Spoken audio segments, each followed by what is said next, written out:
Last वाले lecture में we talked about यम, ये वाले लेक्चर में विल बी टॉकिंग अबाउट नियम. ठीक है, तो देखो जैसे यम में क्या था ना कि इट वॉज ऑल अबाउट क्या नहीं करना है. नियम में it will be all about क्या करना है, what to do.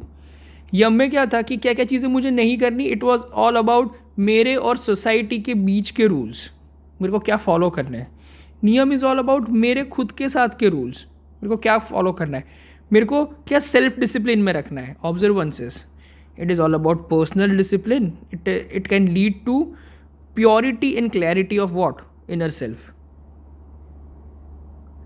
And just like यम में कैसा कैरेक्टर बिल्डिंग होता था, वैसे ही नियम से भी कैरेक्टर फॉर्मेशन होता है. यम में there were 5 limbs to it, वैसे ही नियम में भी there are 5 limbs to it. नियम में क्या है, सबसे पहला है शौच. शौच का मतलब होता है क्लेनलीनेस या purity. It can also be internal, it can also be external. External purity मतलब क्या कि भाई तुम नहा रहे हो regularly, you are bathing, you are doing all the cleansing activities on your body, you are combing your hair, you are keeping it clean and all. Internal में क्या होता है, इंटरनल बॉडी को भी तुम क्लेंस कर सकते हो, जैसे कि इवेंचुअली हम लोग पढ़ने जाएंगे षट क्रियाज एंड ऑल, तो उसमें भी तुम लोग पढ़ोगे. Also not just from bodily perspective, also from mind. ठीक है, having clean thoughts, pure thoughts, वो भी होता है इंटरनल क्लेंजिंग. ठीक है, तो ये हो गया शौच. फिर हो गया contentment. Contentment can be termed as an extension of अपरिग्रह, कि भाई अगर मेरे पास, मुझे मेरा माइंडसेट होर्डिंग करने का नहीं है, तो जो बिना काम की चीज़ें होगी I would get rid of them and I would be content मेरे पास जो भी है उसमें. ठीक है, फिर आता है तप. मुझे लाइफ में कोई भी गोल अचीव करना है, self discipline is most important. ठीक है, because every single day you are not motivated for your goals. ठीक है, मेरे को कोई भी लॉन्ग टर्म गोल को अचीव करना है तो मुझे एक अच्छा सा प्लान या शेड्यूल बनाना पड़ेगा एंड एक कंसिस्टेंट डिसिप्लिन मेरे को फॉलो करना पड़ेगा. ठीक है, I will have to show up, be it your examinations, competitive examination के लिए तैयारी कर रहे हो, एक अच्छी बॉडी बनानी है, फिजिकल बॉडी तुम्हें इवेंचुअली बिल्ड करनी है. तो like if you want to go for exams, you have to appear for exams, you have to be at the study every single day. Library mein roz you have to go every single day. Class mein you have to be there, you show up every single day and do the necessary work that you want to, that you have to achieve it. अगर आपको body बनानी है तो you have to go to the gym every single day, you have to take your diet every single day, you have to take rest every single day. So discipline के बिना कितना भी अच्छा प्लान हो, सब चीज़ें फ्लॉप है. Self discipline is most important. Self discipline पे यहाँ पे फोकस करना है, बिकॉज एक्सटर्नल डिसिप्लिन जो होते हैं वो कल है, आज है, कल नहीं है. सेल्फ डिसिप्लिन जो होता है that is the most important. अगर तुम खुद से ही मोटिवेटेड नहीं हो तो कोई भाई कितना भी तुम्हें मोटिवेट कर दे, यू वोंट गेट मोटिवेटेड. ठीक है, तो ये हो गया तप. फिर आता है स्वाध्याय.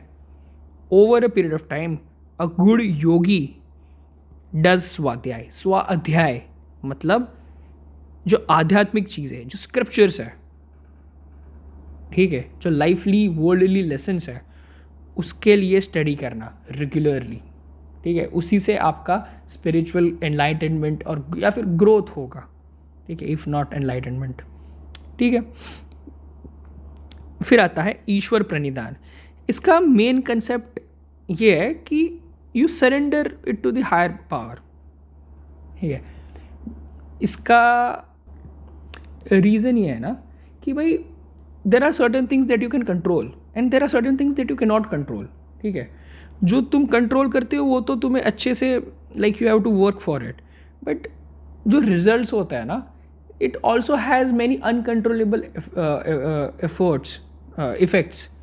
जैसे कि अगर तुमने कोई एग्जामिनेशन के लिए बहुत ही ज़्यादा अच्छी तैयारी की है, लाइक एकदम सब कुछ लाइक 100 आउट ऑफ 100 वाली तैयारी कर ली है, ठीक है, but due to some reasons you are not able to reach the examination hall, or maybe you are not in the zone to give the examination that particular day. It all depends on the state you are in that particular day. तुम्हारा mental physical state कैसा है. ठीक है, तुम्हारे life में क्या तरीके के सिचुएशंस चल रहे हैं एंड ऑल. तो maybe you can not go to the examination centre और तुम्हारी एग्जाम्स अच्छी नहीं गई है, भले तुमने कितनी भी मेहनत कर ली, you won't get good marks. It is a possibility. ठीक है. तो ये सारी जो पॉसिबिलिटीज़ है, ये सब चीज़ें are not in your control. ठीक है. What you have to do, you just have to work hard for your exams. ठीक है. चलो अगर ये पॉसिबिलिटी है कि it may not go as you thought, तो उसका मतलब ये नहीं है कि भाई मुझे पढ़ाई करना बंद कर देना पड़ेगा. ये छोटी सी पॉसिबिलिटी है, बट या दैट इज़ पॉसिबल. बट वो जब होता है, then surrender it to the almighty. ठीक है. कि भाई that is how nature wants this to be. Surrender to the higher power. ईश्वर प्रणिधार. ईश्वर को सौंप दो कि भाई चलो मैं, भगवान जी मेरा काम तो हो गया है, लाइक मेरे को जो करना था I have done. Now the results मैं आपको समर्पित कर देता हूँ. I am not having any expectations. ठीक है. Depending on how much I have worked and what my destiny is, I will get the results. I won't attach myself to the results. ठीक है. तो पहला हो गया यम, दूसरा हो गया नियम, तीसरा होता है आसन. ठीक है. ये तीसरा लिम्ब है.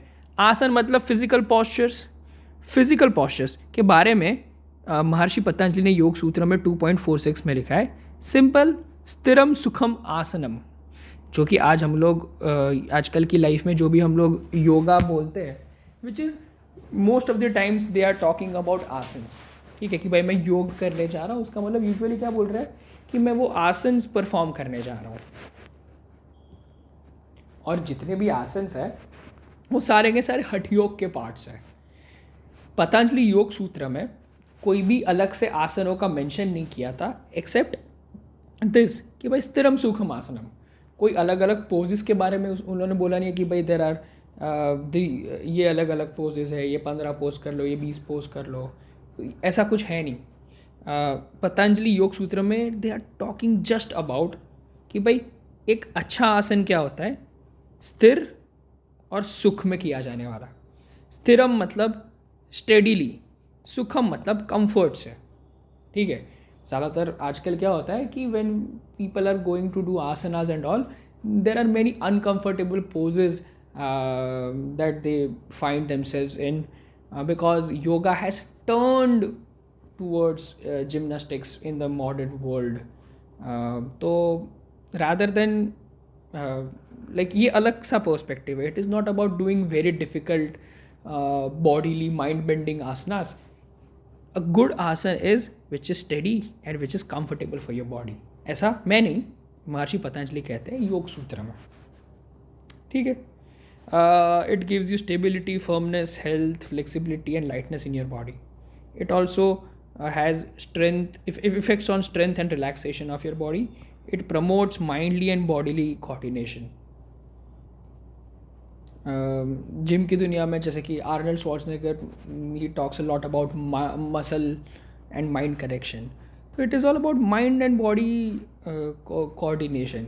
Like you have to feel each muscles tissues when you are stretching it. तो उससे क्या होता है कि आपकी बॉडी के साथ आपके माइंड का एक रिलेशनशिप इस्टेब्लिश होता है.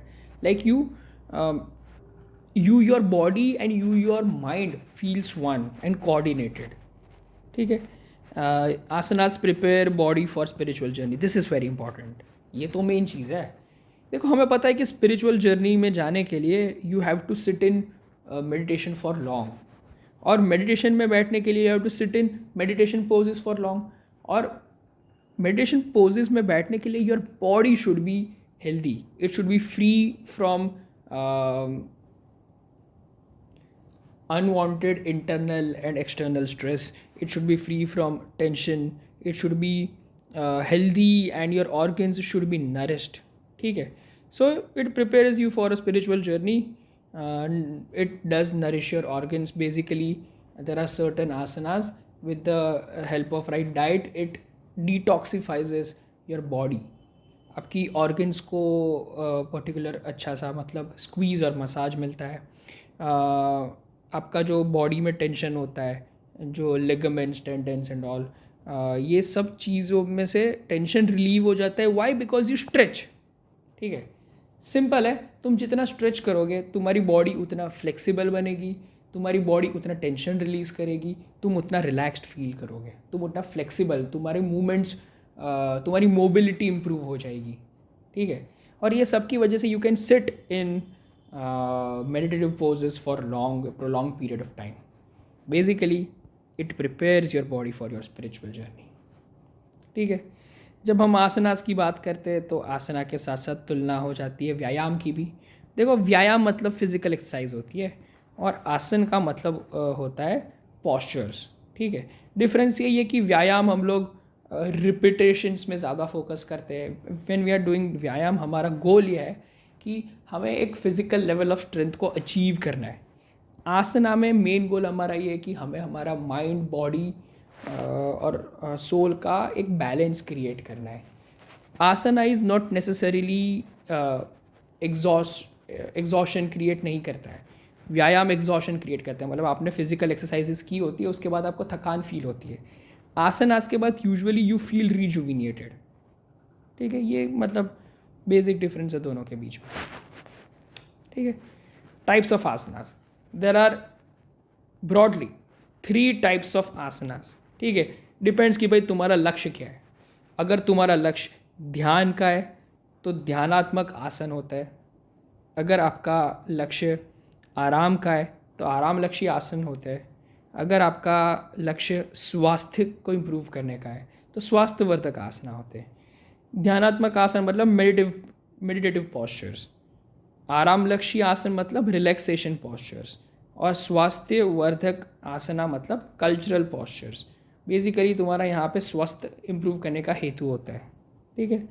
जो ध्यानात्मक आसन होते हैं, meditative poses, it induces stability and comfort in your body which is indeed helpful for your meditation journey.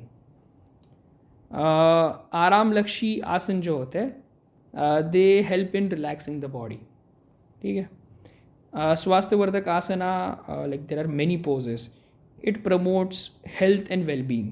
उसमें अलग अलग होते हैं कि प्रोनेटेड आसन होते हैं, सुपाइन आसन होते हैं, सिटिंग आसन होते हैं, स्टैंडिंग आसन होते हैं, बहुत सारे। लाइक उसका पूरा का पूरा डिटेल मेंशन अलग अलग बुक्स में है, जैसे कि अथॉरिटी बुक्स होती है, हठ योग प्रदीपिका, घेरन Samhita and so on and so forth, ठीक है।